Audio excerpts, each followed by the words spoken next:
Welcome to the Human Reboot with me, Emma Last. We have uplifting, inspiring and diverse reboot stories from people sharing the courageous, honest, authentic and sometimes difficult life lessons. The Human Reboot will provide proven mentally flourishing formulas and practical tips to help you to live life to the full, giving you direction and hope. Make your mental fitness and well-being a daily priority. Learn to pause so that you can get clear and perform at your best. Switch off to switch on. It's time for your Human Reboot. Today on the Human Reboot podcast is the wonderful Karen Ratcliffe. And Karen helps people to move from unhealthy to healthy relationships. Historically, she's worked in the criminal justice system and with charities in relation to domestic abuse. She's a survivor of toxic abuse herself, first as a child and then as a young adult. And at 17, she was sent out into the world naïve and afraid. And now she looks back and knows that her purpose was to help women to move from unhealthy to healthy in their relationships, in their body, mind, and communication. So welcome today, Karen. It's lovely to have you here. Please, would you tell us a little bit more about your mission? Yes, and it's great to be here, Emma. And my mission, basically, because I have lived domestic abuse, I didn't get to university till I was older. And the subjects that I chose at university, I don't think I was totally aware of it, but they were subjects that led me to my future career. I learned about toxic abuse. I learned about the brain. I learned about how we are affected by abuse as individuals. And it led me to do a dissertation on relationships and relationship breakdown. And all of this fed into my mission. And my mission is to prevent abusive relationships. I want to work actively to raise awareness because it remains hidden. We have lots of laws coming in, bills that are being passed, and still we have this problem. Charities do their best, but they can only work with people who come forward. They can only work with people who've been directed to them. And even then, lots of people will not take that next step. They will move back to where they came from and remain hidden.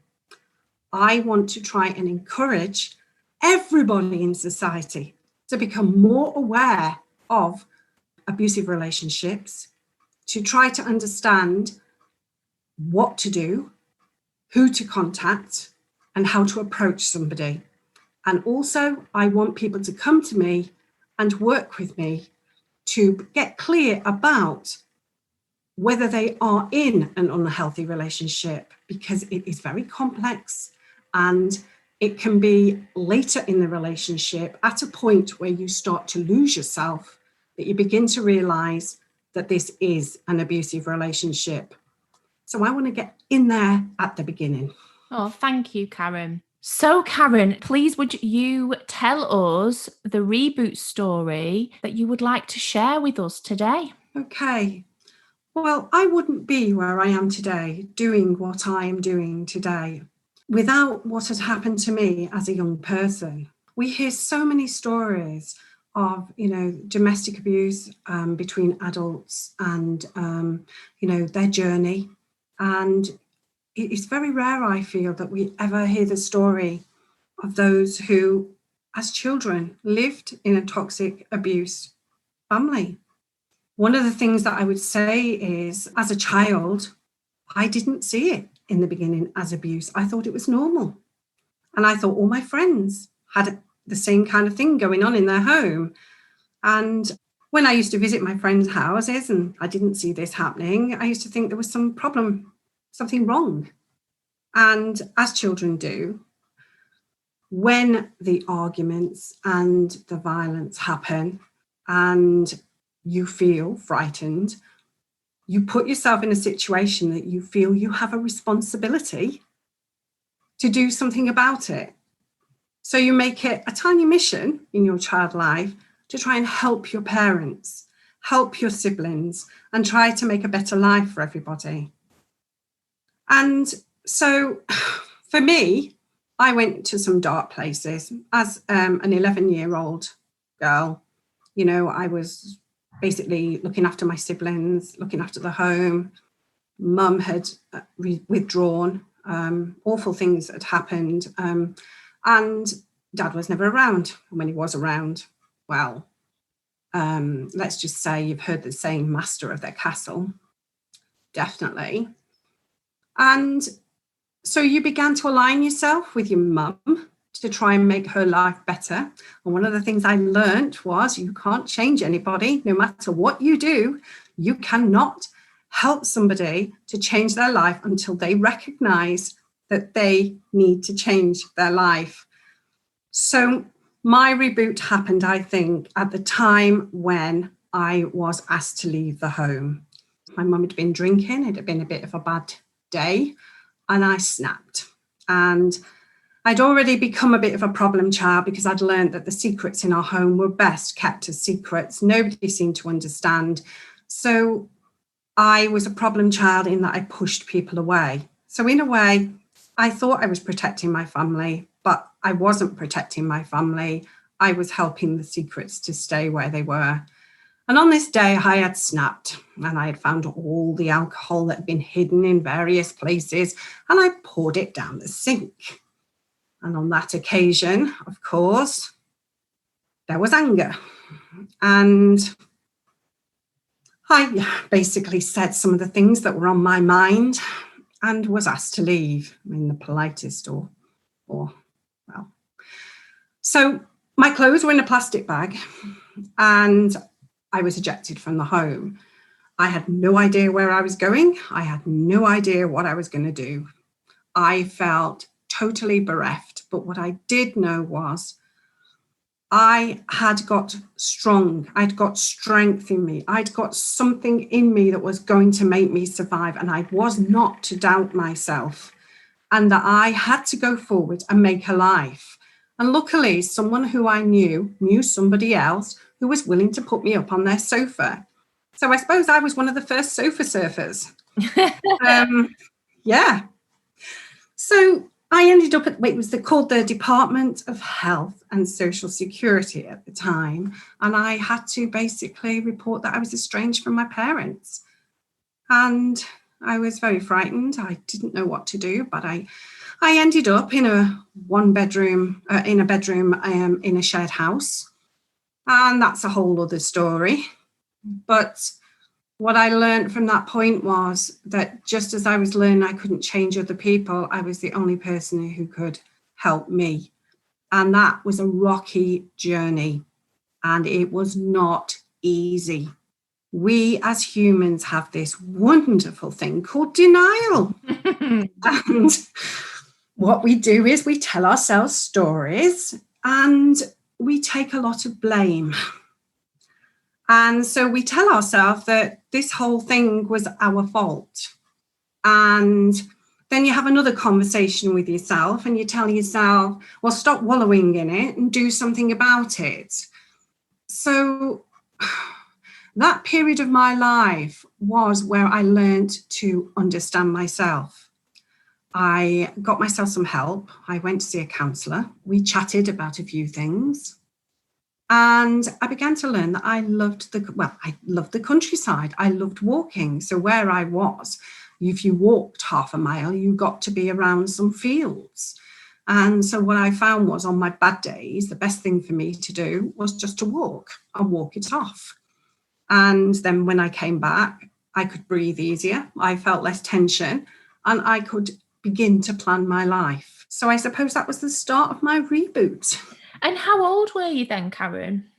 17. So that's just such a young age to, be having to deal with total independence, really. I had nobody in the world. I'd had boyfriends, but again, this was not what you would call a strong relationship or a caring relationship. there was an element of control there, only I wasn't aware of it at the time. But we didn't go out and have fun. There was a lot of just staying in. And when you're alone, you want somebody to care about you. And again, I suppose what I could say is there's a whole other story there. Yeah. So yes, when you are totally alone and you've only yourself to rely on, you do some inner depth work. And I learned to connect with my inner child. My counsellor had introduced me to me, and I began to realise that there were different parts of me and that I was complicated. And there was different needs in me, but I didn't understand how I was going to meet all of those needs or how I was going to help myself. And I think that was a life journey, to be honest. So with those needs that you were talking about, were there any sort of clear ones that you identified at that point? Yeah, I had to stop hurting myself. If I'm truthful, there was a bit of like self-harm going on. There was desperation at times. You have good days, you have bad days. You aren't able to trust people, you see. That's the biggest thing, because when you've kept secrets and you've pushed people away and you don't really have anyone to rely on, you can't really open up to people. I mean, I found it hard going for counselling. It took ages. And in those days, you got a bit more counselling than I think you do today for free with services. But what I did learn was I was okay. I just had to be more okay. And it was about how did I do that? And learning to trust people, I think, was the biggest thing, because we need to connect. As human beings, we need to connect. We connect with ourselves in our mind and body. We can probably do that with some help, but connecting with other people is the hard bit. And so for me, finding a genuine person to trust was a long journey. But I did find that person, and I'm married to him, and I am so grateful for his trust and understanding. But I didn't just rush into a relationship. We became friends first. I was so frightened of experiencing more of those kind of relationships that led me to feel like I was hurting, I was to blame. And sadly, it also led to shame. I felt ashamed of myself at times. And so, building a genuine trusting relationship is possible. And that's what I want to take into the world in my mission. Oh, tell me a bit more about this this friendship that blossomed into this wonderful relationship, because I know you've been with your husband for a long time now, haven't you? Yes, and one of the things we promised ourselves very early on when we built that trust was honesty. And so bad days, we talk about it. If we're not happy with each other because somebody's taken an action or done something, we talk about it. And we also know that we have to have our own individual bits of lives. You can't be together all of the time. We learnt to connect in the deepest sense, I think. It's so funny. He goes to say something and I've just said it. And then he'll go, I was just going to say that. Or he'll be thinking about something and then I'll go, I'm thinking. And he'll go, that's what I was thinking. And the same for me. He says something and I say the same. And it really is a deep connection. I think we know that we're unhappy about something or the other person's unhappy before they have to say a word. We read body language fantastically. And I think all the skills that I've taken on my journey to develop myself and learn to deal with my past and to help other people has also meant that he's come on that journey with me. So he's picked up some of the skills too. I've often said, when I'm out there making a real difference to the world, you're going to have to come along and join in because, I think he'd be so good at it. He's an open, trusting individual. Oh, He sounds wonderful. I'd like to meet him one day, Karen. You might get to do we're that, not Emma. too far away from each other geographically, so that might just happen. So tell us a bit more about how you moved into the field of work that you did originally. So a bit more about kind of how you went from university and then moved on into the field of work and the kind of types of people that you've helped over the years. Okay. Well, I mean, Terry supported me through university. He was the one who pushed me forward and said, go for it, girl. I had no education. I got to grammar school as a youngster, but because of our home life, I missed a lot of school, which meant then that I didn't come out with very good grades. I was what you would call an absolute failure from a grammar school. So I went to do an access course and an A-level in sociology because I was so interested in the organisation of society and the domestic realm. So I came out with my degree and I got involved in campaigning locally. So there was some things going on around shutting down schools. I got very involved, started to lead people forward, and found myself as a community development worker working in our local community. And I had a contract for a year to try and enhance the community, to get people to come together and communicate better. It was a community that was quite fragmented. And so what we did was I worked with some of the youth workers in the area. We put together a panel and local people joined the panel. And we built something that was going to end in a carnival. So, and it was a carnival. We walked the streets. I got invited into the mayor's car. It was lovely.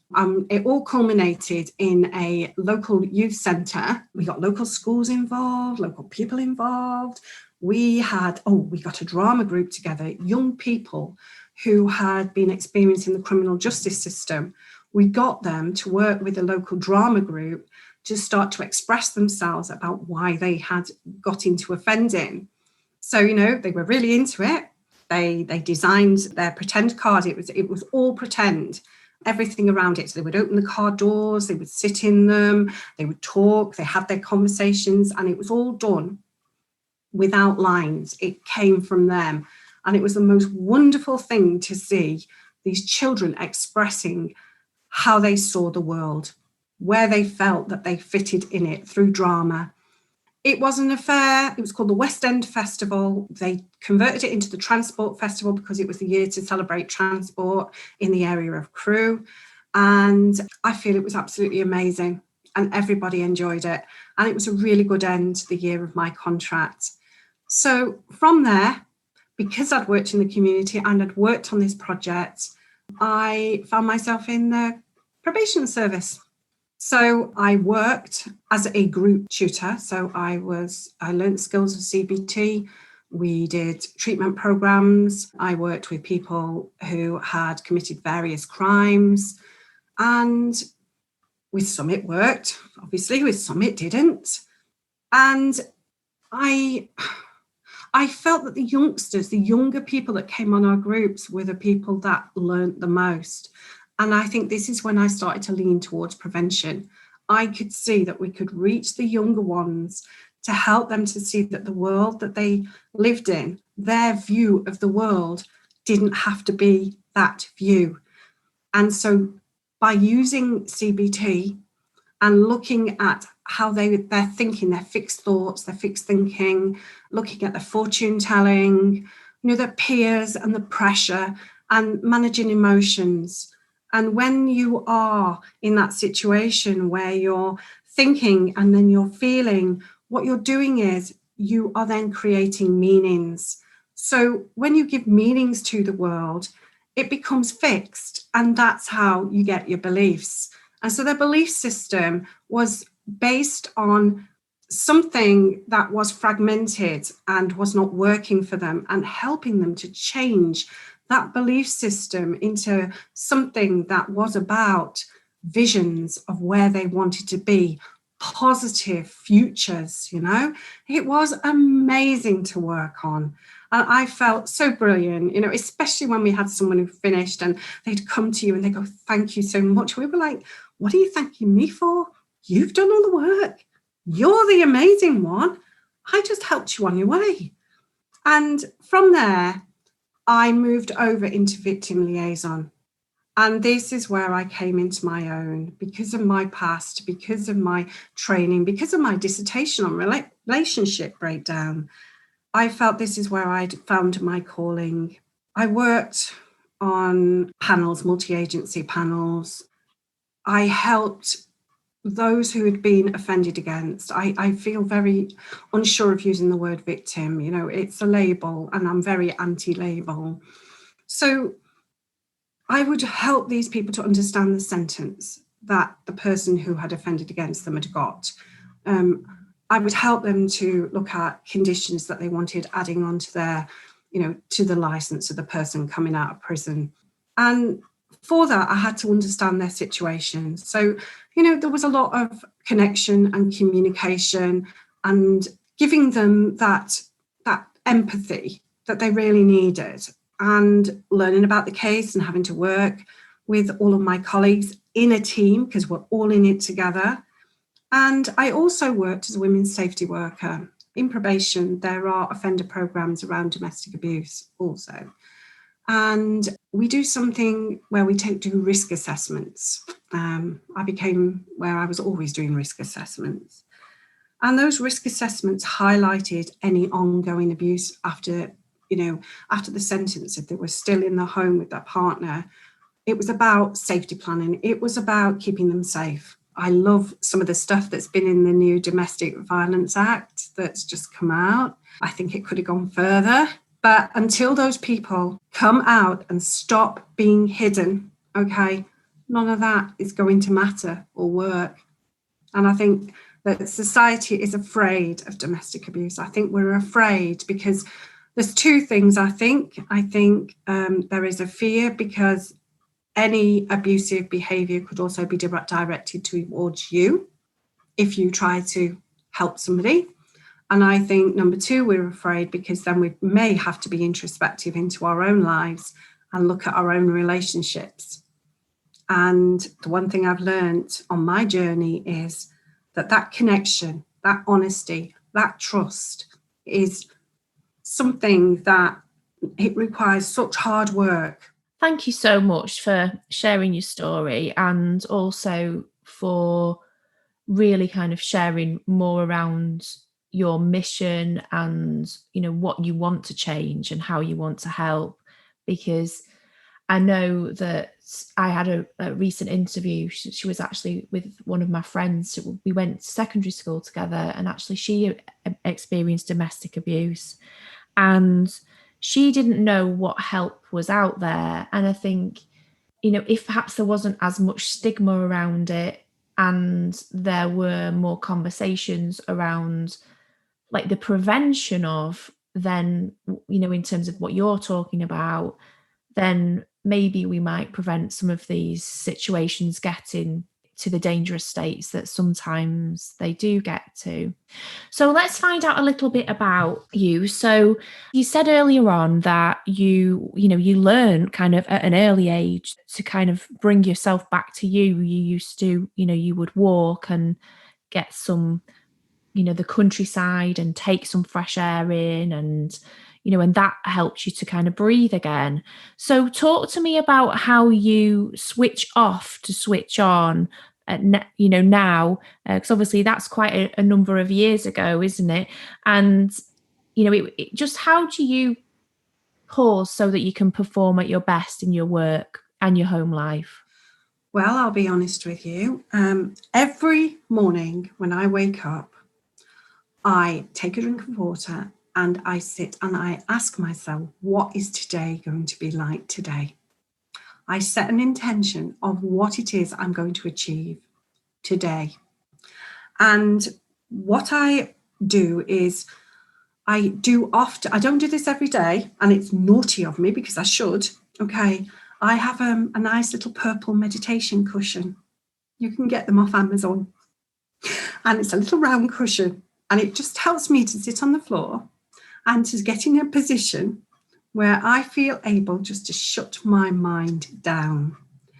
And one of the things I was taught when I was younger, I came across somebody who taught me how to breathe properly.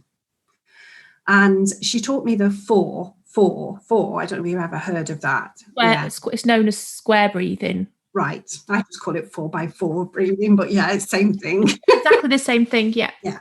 And so, it's very important for me to be able to control my breathing. So, keeping that breath for 4, holding it in for 4, releasing it for 4, wait for 4.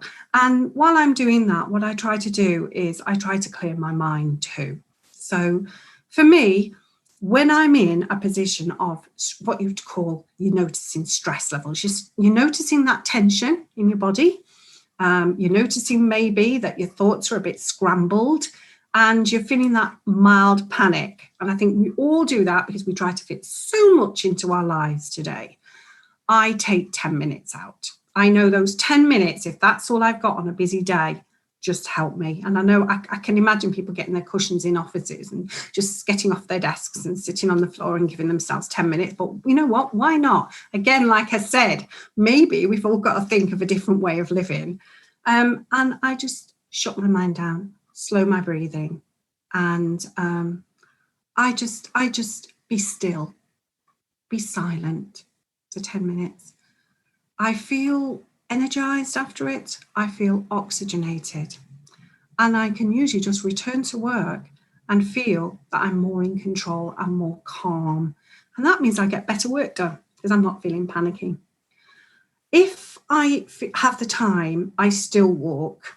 We've got some woods. I go down to the woods and I walk through wood. I love woods. I love trees. I'm a tree hugger. So I do walking. I still do that, but it has to be planned. And I love a trip to the beach. I love just connecting with the waves. I'm often paddling through the waves, just listening to them. Sometimes I put videos out of my time by the waves. And some of the other things that I do to reset are around laughter. You're going to be asking me later, I know you are, about the podcast. And I'm going to tell you later about a fantastic podcast. But I do like a little bit of laughter. I find it just releases the tension and just lets it out. So, we've got Netflix on our tellies, lots of us, right? But instead of watching a movie or watching a program, find a comedian that you really like and get to know them. Because even if you're only watching part of it just for 15, 20 minutes and there's a chuckle there, honestly, lightens the day. So, well, that leads me on beautifully to any tips that you have in living life to the full. So your personal flourishing formula for life. So for me, my tip is be honest with yourself, love yourself, care for yourself. When you're looking after yourself, you will find it so much easier to look after and care for other people. So honesty with yourself is my tip. Well, that is actually one of the first modules that I do in the Human Reboot movement program. Right. So yeah, it's being honest with yourself, very much about, about who you are, where you are now, and and what you want really. So, and sometimes we don't always know what we want when we're in that situation, but it's about confronting the brutal facts so that you can move forward. And when I say this came from a book that I read, and I can't even remember who wrote it actually, but yeah, it was about confronting the brutal facts. But I think in that book, there was parts of that book I loved and parts that I didn't. But I think it doesn't have to be brutal, if that makes sense. You just have to really be honest with yourself so that you've got that self-awareness so that you can move forward. So moving on beautifully with that, as we're talking about books, is there anyone or anything or any podcasts or any books or anything that you feel have been a key part of your journey that you wish to share with the audience? I just want to show this book here. Okay. I've had this since 1980. This is the Marge Piercy, Woman on the Edge of Time. It was a feminist book, and actually I covered it in my degree as well. So I went back to it. And it is a wonderful book because what it says, what the story of this woman explains how women in society, I know it was written in 1978, but I think it's relevant for today, how women in society see ourselves, and how we allow other people, especially men in our life, to take control. And in this book, if you read it, it is a journey about this woman who she becomes part of an experiment. She allows the system to experiment with electrodes in her brain. And it takes her onto the edge of time. She goes to a place where it's a utopian place, where things are totally different. And it's about desperation. It's about feeling that no matter what you do, you'll never be accepted.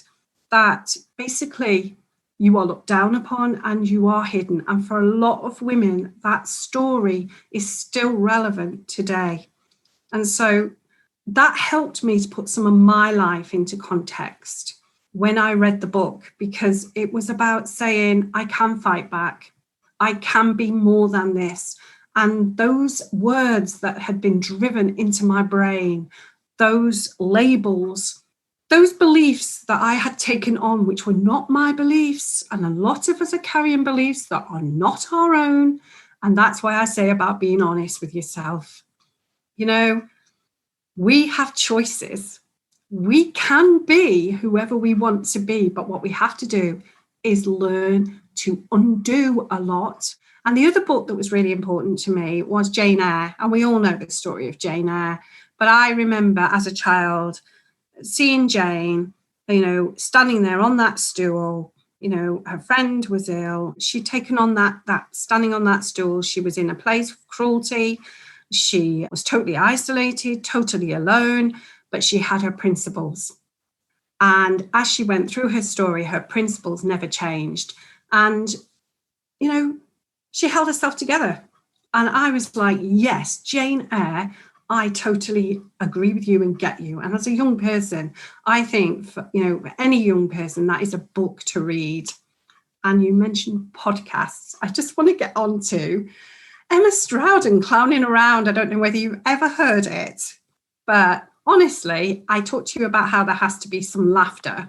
Yeah. She has an alter ego, Barbara, who's the clown. And so she starts off her podcast clowning around, and it lightens the tone of where she goes later with some serious stuff. And I really do enjoy it. So I do recommend it. Oh, fabulous. Well, thank you so much, Karen. And we will put those books and podcast links in the show notes as well. So I've loved having you as a guest. So thank you for being on the Human Reboot. If people want to know more about what you do or want to speak to you about their relationships, how would they get in contact with you? Well, I've given you my social media links, but I have a website and I have an email address. Okay, so kjratcliffeconsultancy.com, and you can email me at karen@kjratcliffeconsultancy.com, and that's the easiest way. If you want to have a chat with me, we can have a chat. We can see if there's anything that I can do to help. I am looking at setting up a group, which is about taking back my power, and that's on Facebook. If you want to know more about that, please contact me. At the end of the day, together, we can change this world, and we can change the attitude around domestic abuse. Politicians are changing things in a way, but we still got so much more to do. And we, the people who live in the society, with our neighbours next door, our family, our friends, we can all make a difference. And that's how I want to leave today. Thank you for listening to the Human Reboot podcast. I'm Emma Last, and if you've enjoyed this episode, please leave me a 5-star podcast review and visit thehumanrebootmovement.com, where you can find downloadable free resources, sign up to my mailing list, or connect with me on social. So that's thehumanrebootmovement.com. Let's switch off so we can switch on. It's time for your human reboot.